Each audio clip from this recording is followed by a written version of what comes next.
नमस्कार दोस्तों, आप सभी का एक बार फिर से स्वागत है हमारी चैनल एलपीडिल में। आज हम बात करेंगे सोयाबीन में रखे जाने वाली सावधानियों के बारे में।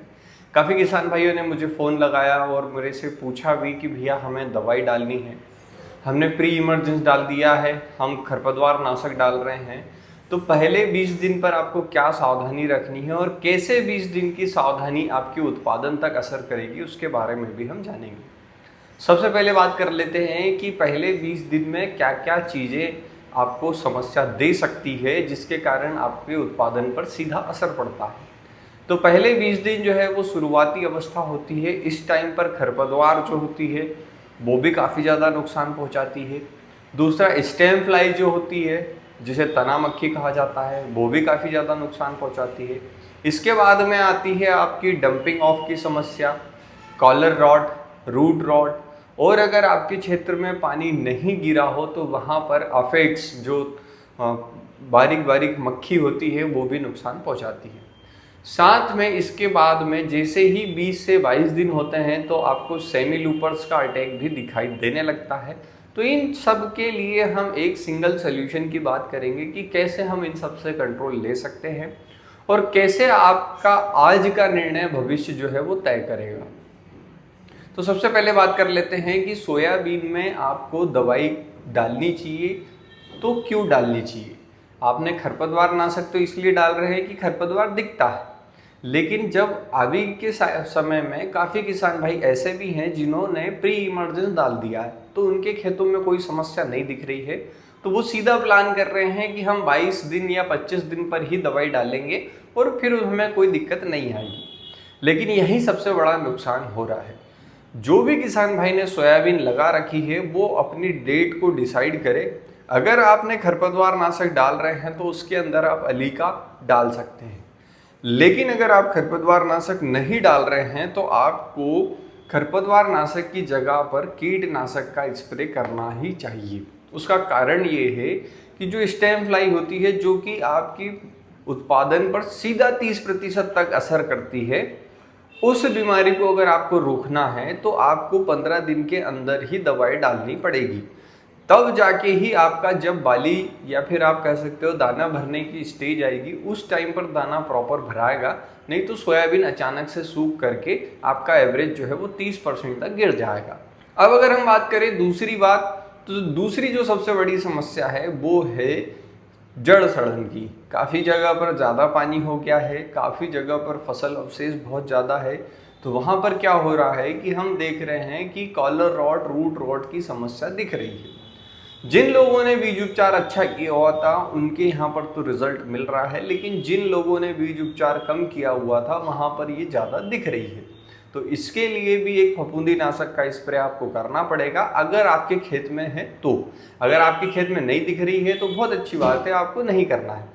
इसके बाद में एक और बात जो है वो सबसे ज़्यादा मेरे को कमेंट में आई है, वो ये है कि भैया सोयाबीन जो है उसके अंदर हम 15 दिन पर क्या डालें, क्यों डालें और किससे हमें ज़्यादा फायदा होगा। तो उसकी भी पूरी डिटेल मैं आपको बताता हूँ। सबसे पहले हम बात कर लेते हैं कि जिन लोगों ने प्री इमरजेंस डाल रखा है उनको क्या करना है और जिन लोगों ने खरपतवार नाशक डाल रहे हैं उनको क्या करना है। तो खरपतवार नाशक जो डाल रहे हैं उन लोगों को तो सीधा एक काम करना है कि अलीका नाम से जो दवाई आती है या फिर जो टेक्निकल आता है थायोमेथिक्स पर लेमडा साइलोथ्रीन के कॉम्बिनेशन में किसी भी कंपनी का जो आ रहा हो उसे 100 ml एकड़ के हिसाब से उसके अंदर मिला दें। आपको 100% रिजल्ट मिलेगा और खरपतवार नाशक का भी कोई विशेष नुकसान आपको नहीं दिखेगा। तो जिन लोगों को ऐसा लगता है कि हमारे यहाँ पर बहुत ज़्यादा जो है स्टेम फ्लाई या फिर स्ट्रेस की कंडीशन दिख रही है, कहीं पर सूखा है कहीं पर अत्यधिक गीला है, दोनों ही अवस्था में आपको स्टेम फ्लाई और सेमी लूपर दोनों दिखेंगे। सेमी लूपर मतलब एक हरे कलर की ईल होती है जो पत्तों को खाती है। इन दोनों को रोकने के लिए आप एक काम कर सकते हैं कि अगर सिंगल अलीका डालना चाहें तो 120 ml एकड़ के हिसाब से डालें, और अगर आप चाहते हैं कि नहीं मुझे लॉन्ग टर्म रिजल्ट चाहिए, अच्छा कॉम्बिनेशन डालना है, तो आप अलीका के साथ में इमावेक्टिन बेंजोएट 60 से 80 ग्राम, नहीं तो क्लोरएंटानिलिप्रोल मतलब कोराजन 50 ml एकड़ के हिसाब से ले सकते हैं। ये जो है कॉम्बिनेशन अगर आप बनाते हैं तो आपकी जो दवाई है उसका रिजल्ट लॉन्ग टर्म रहेगा। सेमी लूपर पे भी कंट्रोल होगा, स्टेम फ्लाई पे भी कंट्रोल होगा और गर्डल बीटल पे भी कंट्रोल होगा।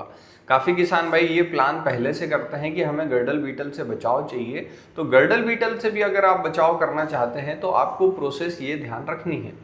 और कुछ किसान भाई इस भ्रम में भी होंगे कि मैंने तो बीज उपचार में इंसेक्टिसाइड डाल दिया था तो मेरे को बहुत अच्छा रिजल्ट मिलेगा। तो उन लोगों के लिए मैं बता दूं कि मात्र 52% ही आपको रिजल्ट मिलेगा आपके जो स्टेम फ्लाई है उसके ऊपर। काफ़ी सारी जो रिसर्च है उसके बारे में मैंने इससे पहले भी एक वीडियो बना करके आपको जानकारी दी है और वो आपको आई बटन में दिख जाएगी, लेकिन मैं इसमें भी बता देता हूं कि थायमेथेक्स से अगर आप ब्रीज उपचार करते हैं कंपनी डोज के ऊपर फिर भी आपको मात्र 52% ही रिडक्शन मिलता है। इसलिए आपको 15 दिन की अवस्था पर दवाई डालनी ही चाहिए जिससे आपकी सोयाबीन जो है वो लॉन्ग टर्म सेफ्टी के साथ रहे। और दवाई का कोई विशेष खर्च नहीं है, आप इमावेक्टिन बेंजोएट लेंगे तो आपको आसानी से 3000 रुपये में अच्छी कंपनी का मिल जाएगा जो कि आपका करीब करीब 18 से 19 एकड़ में चला जाएगा। और अली का जो है आप नॉर्मल कंपनी की भी लेंगे तो बहुत ही सस्ते रेट में आपको मिल जाएगी और इसको भी आपको कम से कम अगर आप माने तो 10 एकड़ में डाल सकते हैं, मतलब 100 ml लेकर डाल सकते हैं। तो जिससे क्या होगा कि आपकी जो दवाई है उसका खर्च भी कम रहेगा, रिजल्ट भी अच्छा मिलेगा।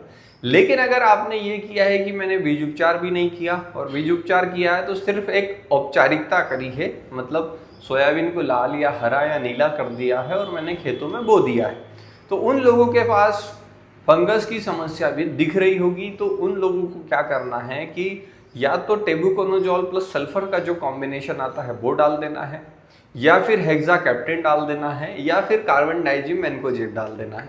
अगर हम डोज की बात करें तो कार्बन डाइजिम मैनकोजेब अगर डाल रहे हो तो 350 ग्राम एकड़ डालना है, हेक्साकैप्टेन अगर आप डाल रहे हो तो उसे 150 ग्राम एकड़ डालना है, और अगर आप टेबू सल्फर डाल रहे हो तो 250 ग्राम प्रति एकड़ के हिसाब से डालना है। इस डोज पर अगर आप डालेंगे तो आपको फंगीसाइड का रिजल्ट भी मिलेगा और आपकी जो समस्या अभी दिख रही है वो कंट्रोल हो जाएगी। 100% तो कंट्रोल नहीं होगी क्योंकि क्लाइमेटिक स्ट्रेस अगर आपकी सोयाबीन पर होगा तो आपको उतना अच्छा रिजल्ट नहीं मिलता, लेकिन जितनी भी सेफ्टी मिलेगी उससे आपको फायदा ही होने वाला है। तो ये जो समस्याएं हैं काफ़ी किसान भाइयों को आ रही थी जिसके बारे में उन्होंने मुझे कमेंट किया, तो मैंने आपको डिटेल बताई। इस डिटेल में आपको एक चीज़ ये जरूर याद रखनी है कि चाहे आपने कुछ भी किया हो, 15 दिन की अवस्था पर कीटनाशक का स्प्रे सोयाबीन में करना है जिससे आप कीटों से बच सके और लॉन्ग टर्म आपकी सेफ्टी रहे। नहीं तो बाद में जब आप मुझे मैसेज करेंगे कि भैया मेरा सोयाबीन अचानक से सूख रहा है या फिर इसके तने के अंदर इल्ली है उसका उपचार बताओ, तो उस टाइम पर बहुत देरी हो चुकी होगी। तो इन चीज़ों को ध्यान रखते हुए आप अपना स्प्रे प्लान करें। अगर आपकी इच्छाएं नहीं भी हो तो तब भी स्प्रे करें ताकि सोयाबीन सेफ रहे। तो यही सब कुछ है सोयाबीन में स्प्रे डालने के बारे में 20 दिन के अंदर अंदर। इसके बाद में हम बात करेंगे 20 से 45 दिन की अवस्था पे आपको क्या डालना है, किस तरीके से डालना है और किस चीज़ से क्या फ़ायदा होगा। बाकी वीडियो देखने के लिए धन्यवाद।